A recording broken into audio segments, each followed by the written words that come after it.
ನಾನು ಬೆಂಗಳೂರಿಂದ ನಾನು ಪ್ರಯಾಗ್ರಾಜ್ ನೋಡಬೇಕು, ಸಂಗಮದಲ್ಲಿ ಸ್ನಾನ ಮಾಡಬೇಕು, ಸಂಗಮದಲ್ಲಿ ಸ್ನಾನ ಮಾಡಬೇಕು ಅಂದ್ಬಿಟ್ಟು ನಾವು ನಿನ್ನೆ ಬೆಳಗ್ಗೆ ಬೆಂಗಳೂರಿಂದ ನಾನು ನಮ್ಮ ಸಿಸ್ಟರ್ನ ಕರ್ಕೊಂಡು ನಾನು ಬೆಂಗಳೂರಿಂದ ಪ್ರಯಾಗ್ರಾಜ್ ಬಂದೆ. ಆದರೆ ಇಷ್ಟೊಂದು ಜನ ನಾನು ಎಲ್ಲೂ ನೋಡಿಲ್ಲ, ಇಷ್ಟು ಕೋಟಿಗಟ್ಟಲೆ. ಬಟ್ ಇಲ್ಲಿ ಎಲ್ಲ ಫೆಸಿಲಿಟಿ ಮಾಡಿದ್ದಾರೆ ಅಂತ ನೋಡಿದ್ರೆ ಇಲ್ಲಿ ಯಾವ ಫೆಸಿಲಿಟಿನೂ ಇಲ್ಲ.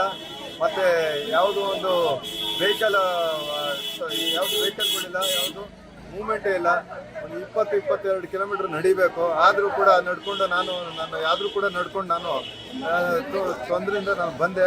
ಆದರೂ ನಾನಂತೂ ಹೋಗಿ ನೋಡಿಕೊಂಡು ಇದು ಸಂಗಮ ನೋಡ್ಕೊಂಡು ಸ್ನಾನ ಮಾಡ್ಕೊಂಡು ಬಂದೆ. ಆದರೆ ನಮ್ಮ ಸಿಸ್ಟರ್ನ ನಾನು ಕರ್ಕೊಂಡು ಹೋಗೋಕ್ಕಾಗಿಲ್ಲ, ಯಾಕಂದರೆ ಅಷ್ಟು ಕೋಟಿಗಟ್ಟಲೆ ಜನ ಇದ್ದಾರೆ.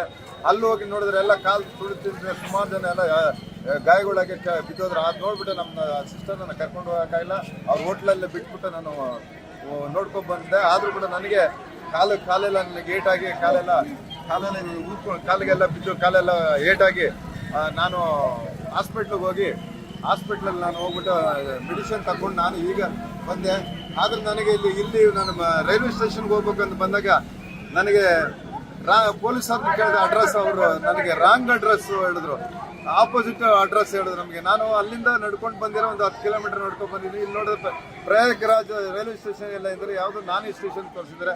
ಅದು ನೋಡಿದ ತಕ್ಷಣ ಇಲ್ಲಿ ಬಂದು ಕೇಳಿದೆ ಯಾರನ್ನೋ, ಯಾಕೆ ಸರ್ ಈ ಕಡೆ ಬಂದ್ರಿ, ನೀವು ಅಲ್ಲೇ ಹೋಗ್ಬೋದಾಗಿತ್ತಲ್ಲ, ಅದು ಇನ್ನೂ ಇಲ್ಲಿಂದ 15-20 ಕಿಲೋಮೀಟರ್ ಐತೆ, ನೀವು ಹಿಂದೆ ಹೋಗ್ಬೇಕಾಗುತ್ತೆ ಅಂತ ಕೇಳಿದಾಗ ಇಲ್ಲಿ ಲೋಕಲ್ ಅವರು ಪಾಪ ಇವರೆಲ್ಲ ಲೋಕಲ್ ಕೇಳ್ಕೊಂಡಾಗ ಅವ್ರು ನನಗೆ ಹೆಲ್ಪ್ ಮಾಡಿದ್ರು. ನನಗೆ ಕರೆಕ್ಟಾಗಿ ಕರ್ಕೊಂಡ್ಬಂದು ರೈಲ್ವೆ ಸ್ಟೇಷನ್, ನಾನೇ ರೈಲ್ವೆ ಸ್ಟೇಷನ್ ತಗೊಬಂದು ನನಗೆಲ್ಲ ಪಾಪ ಈ ಥರ ಇದೆ ಬಂದು ತಗೊಬಂದು ತೋರಿಸಿದ್ರೆ ನಿಜವಾಗಿ ಇಲ್ಲಿ ಇರ್ತಕ್ಕಂಥ ಲೋಕಲ್ ಅವ್ರಿಗೆಲ್ಲರಿಗೂ ನಾನು ಧನ್ಯವಾದಗಳು.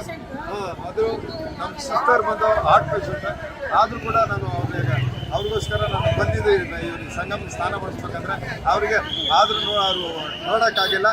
ಅದಕ್ಕೆ ನಾನು ಜನಕ್ಕೆ ಹೇಳ್ತೀನಿ, ಯಾವುದೇ ಕಾರಣಕ್ಕೂ ಇಲ್ಲಿ ಬಂದು ಇಲ್ಲಿ ಪ್ರಾಣ ಕಳ್ಕೊಳ್ಳೋದು ಬೇಡ. ದಯವಿಟ್ಟು ಅಲ್ಲೇ ಇರೋ ದೇವರು ಎಲ್ಲಿದ್ರು ಅಲ್ಲೇ ಇರ್ತಾನೆ ಅಂತ ನಿಮಗೆಲ್ಲ ನಾನು ಕೇಳ್ಕೊಳ್ತೀನಿ. ಧನ್ಯವಾದಗಳು.